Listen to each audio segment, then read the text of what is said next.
మీ కుటుంబ శాంతి, ఆరోగ్యం, ఆర్థిక అభివృద్ధి కోసం రుద్రాక్ష మహాపూజలో తప్పక పాల్గొనండి. ఇప్పుడే నమోదు చేసుకోండి.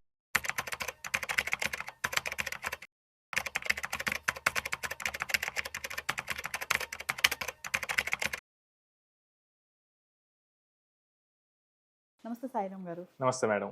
సాయిరామ్ గారు, ఆర్టిఫిషియల్ ఇంటెలిజెన్స్ ఏఐ వచ్చాక చాలా లే ఆఫ్స్ అనేవి మనం చూస్తూనే ఉన్నాం. ప్రెజెంట్ కూడా కొన్ని కంపెనీస్ ఎప్పటికప్పుడు అంటే ఎవరికి ఎప్పుడు పింక్ స్లిప్ వస్తుందో కూడా తెలియదు.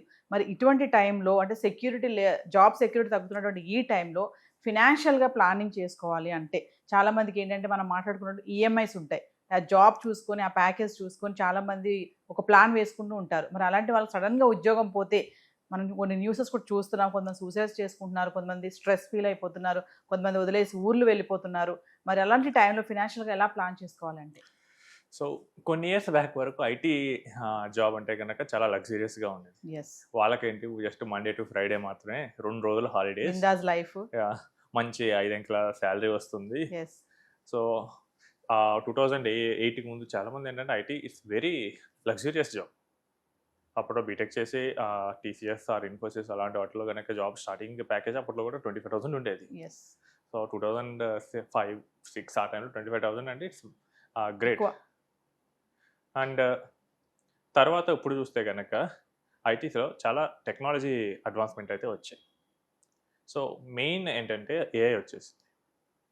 సో ఏఐ ఏం చేయగలదంటే, ఫర్ ఎగ్జాంపుల్ ఒక అతను ఎక్సెల్ మీద వర్క్ చేస్తూ ఉంటాడు, కొన్ని రూల్స్ రాసుకో, అక్కడ పెద్ద బ్రెయిన్ వాడేది ఏమి ఉండదు. సో ఇదే సమ్ రూల్స్ ఉంటాయి, ప్రీ డిఫైన్ రూల్స్ ప్రకారం చేయాలి. సో ఈ మనిషి అయితే కొంచెం ఎనర్జీ లాస్, మాన్యువల్గా చేస్తాం కాబట్టి ఎర్రర్స్ ఇవన్నీ ఉంటాయి. అదే కంప్యూటర్కి ఇస్తే అది ఆటోమేటిక్గా ప్రాసెస్ చేసి పడేసి ఇక్కడ ఆటోమేషన్ వాడచ్చు. అండ్ నెక్స్ట్ కోడ్ రాసే వాళ్ళు ఉంటారు, కోడర్స్, సాఫ్ట్వేర్లో మెయిన్గా కోడర్స్ ఉంటారు. వీళ్ళు ఏంటంటే ఏదైనా అప్లికేషన్ డెవలప్ చేయడానికి వాళ్ళకి మెయిన్గా సాఫ్ట్వేర్ అంటే దానికే పడుతుంటారు. బట్ ఇప్పుడు ఏంటి, క్లౌడ్ అదేం చేస్తుంది, దానికి మనం కంటెక్స్ట్ ఇస్తే అదే కోడ్ రాస్తుంది.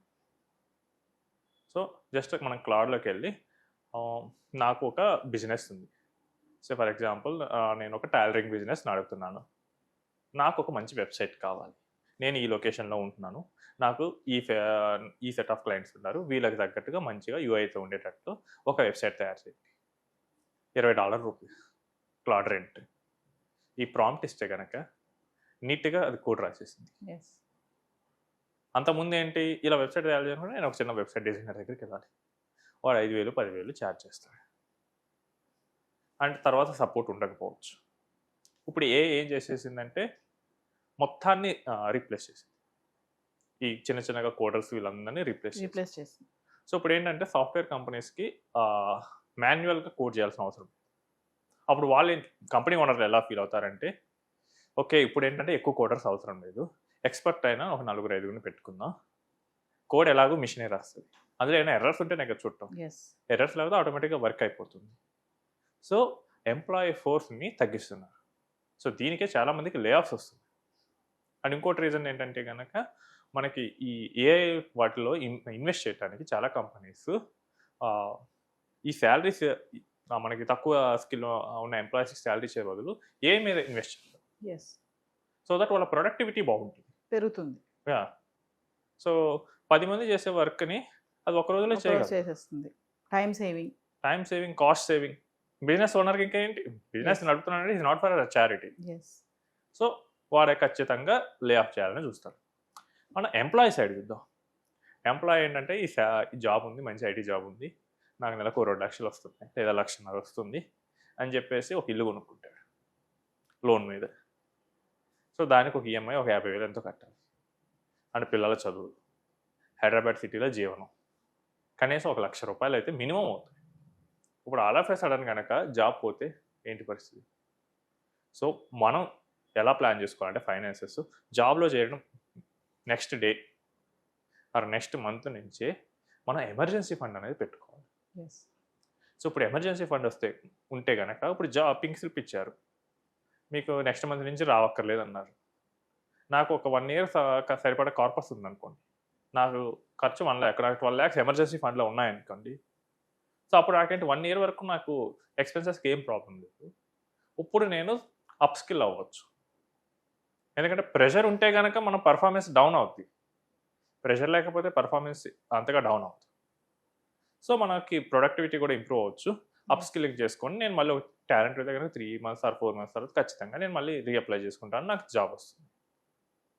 బట్ నీకు టాలెంట్ ఉన్నా కానీ నీకు మనీ ప్రెషర్ ఉందనుకోండి, ఎవ్రీ మంత్ ఈఎంఐ కట్టాలి, పిల్లల స్కూల్ ఫీజులు కట్టాలి, ఇంట్లో సామాన్ కొనాలి, ఇదే మన బ్రెయిన్లో ఉంటుంది. ఇక మనం కోర్సు నేర్చుకుందాం అనుకున్నా నేర్చుకోలేము, అవ్వదు, అదంత ఈజీ కాదు. ఒకవేళ నేర్చుకున్నా కానీ మనం ఇంటర్వ్యూలో పర్ఫామ్ చేయకపోవచ్చు. చేయలేము. సో ఈ ప్రాబ్లం అయితే ఉంటుంది. నెక్స్ట్ ఎమర్జెన్సీ ఫండ్ తర్వాత నెక్స్ట్ ఇంపార్టెంట్ థింగ్ ఏంటంటే హెల్త్ ఇన్సూరెన్స్, టర్మ్ ఇన్సూరెన్స్. ఎందుకంటే ఒకవేళ జాబ్ లే ఆఫ్ అయిపోయింది, ఇప్పుడు దాకా కంపెనీ మనకి ఇన్సూరెన్స్ కవర్ ఇస్తుంది కదా అని చాలా ధీమాగా ఉంటారు. బట్ ద మూమెంట్ మీరు కంపెనీ నుంచి బయటకు వచ్చారంటే కవర్ ఆగిపోతుంది. అప్పుడు మీకంటూ ఏదైనా హెల్త్ ఎమర్జెన్సీ వస్తే అది మూలిగే నక్క మీద తాటిక పడ్డట్టే. Yes. సో మీకంటూ మీరు కనీసం ఒక 25 lakhs ఈరోజు హైదరాబాద్లో మీరు ఉంటున్నారంటే కనుక 25 lakhs మినిమం ఒక హెల్త్ ఇన్సూరెన్స్ పాలసీ తీసుకోవాలి, విత్ హై బోనస్ వచ్చే పాలసీస్ తీసుకోండి. అండ్ టర్మ్ ఇన్సూరెన్స్ మనకి లోన్స్ ఎంత ఉన్నాయి దానికి తగ్గట్టు మనకి టర్మ్ కవర్ కూడా తీసుకోవాలి. అండ్ నెక్స్ట్ ఇంకేంటంటే ఈ రెండు అయిపోయిన తర్వాత మనం ఇప్పుడు లాంగ్ టర్మ్ సేవింగ్స్ కోసం మొదలు పెట్టుకోవాలి. Yes. ఇప్పుడు నా దగ్గర కొంతమంది క్లయింట్స్ ఉన్నారు who started with around 22 years of age and 27 years వచ్చేసరికి they had around 1 crore corpus. So 5 yearsలో వాళ్ళు సాధించారు. They may be talented or ఒక మంచి ఐఐటి నుంచి మంచి ప్యాకేజ్తో వచ్చారు, that's a different story. Yes. But వాళ్ళు 5 yearsలో చేస్తే మనం నార్మల్ ప్యాకేజ్ ఉంటే 10 yearsలో చేయొచ్చు. మనం ఇందాక మాట్లాడుకున్నట్టు 10 yearsలో 1 CR. Duration period of Yeah. Time పెరుగుతుంది అంతే. బట్ మనం ఎర్లీగా స్టార్ట్ చేస్తే కనుక మనకి కాన్ఫిడెన్స్ ఉంటుంది. And Yes. ఇంకేంటంటే ఈ సిచ్యువేషన్ సడన్గా రేపు ఏమో లే ఆఫ్ వస్తుంది అంటే ఈ రోజు నుంచి నేను మొదలు పెడతా అంటే అవ్వదు. సో ఏదైనా మనం బిల్డ్ చేయాలంటే ఇయర్స్ ఆఫ్ ఎఫర్ట్ అనేది పెట్టాలి. Yes. స్టార్ట్ చేయాలంటే ఒక్క మూమెంట్గా చేయొచ్చు. Yes. సో మనం ముందుగానే పక్కాగా రేపు ఎమర్జెన్సీ వస్తే ఏంటి, రేపు ఆల్ ఆఫ్ ఎ సడన్ నన్ను జాబ్లో నుంచి వెళ్ళిపోమంటే నేనేం చేయాలి, సో ఇది చూసుకోవాలి. 2024లో నాకు ఒక క్లయింట్కి ఇదే సిచ్యువేషన్ వచ్చింది మేడం. సో ఆయన్ని వెళ్ళిపోమన్నారు, ఎందుకంటే ఆయన సీనియర్ లెవెల్లో ఉన్నారు, ఆయనకి ఎక్కువ పే ఇవ్వాలి, దాని బదులు కొంచెం మిడ్ లెవెల్లో వాళ్ళని తీసుకుందామని వాళ్ళ మేనేజ్మెంట్ ఫీల్ అయింది. సో ఆయనకి అరౌండ్ 84 lakhs ఆ రోజు కార్పస్ ఉంది. సో ఏం బాధపడకుండా వచ్చాడు, జస్ట్ నార్మల్గా కాల్ చేశాడు, ఏంటి సార్ ఏంటి ఇప్పుడు కాల్ చేస్తున్నారంటే సో ఇది ఇలా లే ఆఫ్ అయ్యాను మీకు చెప్దాం అనుకుంటున్నాను. సో మరి మీరు ఏమైనా వరీ అవుతున్నారు, ఒక 3 years ముందు అయితే వరీ అయ్యామని ఇదే సిచ్యువేషన్ వస్తే కనుక. ఇప్పుడు నా దగ్గర కార్పస్ ఆల్మోస్ట్ 84 lakhs ఉంది, ఆయనకి ఈఎంఐస్ ఇవన్నీ కలుపుకున్నా కానీ అరౌండ్ 1,20,000 అంతకన్నా ఎక్కువ. Yes. సో ఒక 6 years ఫ్యూచర్ ఆయన దగ్గర ఉంది. సో ఏం చేస్తారు సార్ అంటే నేను అయితే అప్ స్కిల్ ట్రై చేస్తాను, లేదా వేరే ఏదైనా కంపెనీలో నేను అప్లై చేస్తాను, 6 monthsలో అయినా వస్తుంది, 3 months కాకపోతే 6 monthsలో అయినా నాకు జాబ్ అయితే వస్తుంది ఖచ్చితంగా. సో నేను దానికి ట్రై చేస్తాను, ఒకవేళ వర్కౌట్ అవ్వట్లేదు నెక్స్ట్ ఇయర్ నేను ఊరికి వెళ్ళిపోతాను. So it was very clarity ఉంది అంటే ఎందుకంటే క్యాష్ ఇక్కడ క్యాష్ ఉంది ఉంది కాబట్టి. సో సెకండ్ మంతే జాబ్ వచ్చేసింది. సో ఇదేంటంటే మనకి క్లారిటీ ఉంది and cash is a support way. Yes.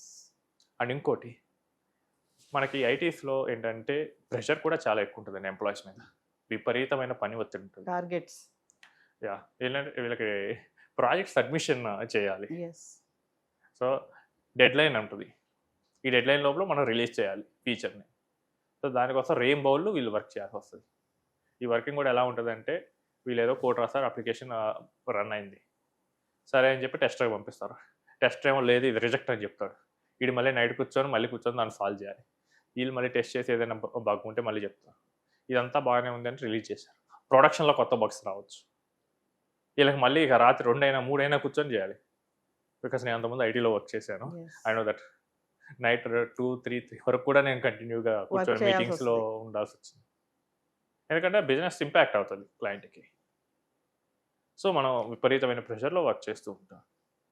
ఇక్కడ ఏంటంటే కొంతమంది మేనేజర్లు కూడా హెక్టిక్గా ఉంటారు, సో వర్క్ చేసినా చేయలేదు అన్నట్లు, కొంతమందికి ఫేవరబుల్గా ఉండు. పార్షాలిటీ. సో మా క్లయింట్కి కూడా సేమ్ హెక్టిక్ మేనేజరే ఉన్నారు. వన్ ఫైన్ డే ఆయనకి ఇక పేషెన్స్ బర్స్ట్ అయింది. Is having a corpus around 2.25 seat. Oh. నువ్వు ఇష్టం వచ్చినట్టు నువ్వు నాకు వర్క్ ఇస్తున్నావు, నేను మనిషిని అనుకుంటున్నావా ఇంకేమనుకుంటున్నావు, సండేస్ చేయాలంట, హాలిడేస్ చేయాలంట, నైట్ లాగ్ ఆఫ్ అయ్యాక చేయాలంట, నేనైతే చేయను. ద మూమెంట్ నేను 7కి నేను లాగ్ ఆఫ్ చేసి వెళ్ళిపోతే నేను కాల్స్ లిఫ్ట్ చేయను. సో అని క్లియర్గా చెప్పేశాడు. ఇలా అయితే ఎలా, నేను రిపోర్ట్ చేస్తాను, చేసుకో, నాకేం అక్కర్లేదు కాదు, ఈ కంపెనీ కాదు వేరే కంపెనీ అన్నాడు. ఇదంతా కాన్ఫిడెన్స్ ఎందుకు వచ్చిందంటే మనకి క్యాష్ ఉంది కాబట్టి. సో ఐటీ ఎంప్లాయీస్ లేదా ఎవరైతే స్ట్రెస్ వర్క్లో చేసేవాళ్ళు ఈ క్యాష్ రిజర్వ్స్ని మనం బిల్డప్ చేసుకోవాలి. మనకేంటంటే ఇప్పుడు వరకు మన క్యాష్ రిజర్వ్స్ని ఎలా బిల్డప్ చేస్తారంటే ఒక రియల్ ఎస్టేట్ ప్రాజెక్ట్లో పెడతారు.